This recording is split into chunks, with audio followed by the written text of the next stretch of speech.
Holes in different places, or bolting it on there instead of going with the factory.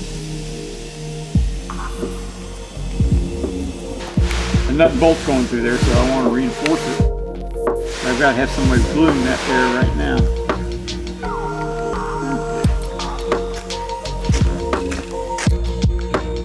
That's the fiberglass mat. This is the fiberglass resin.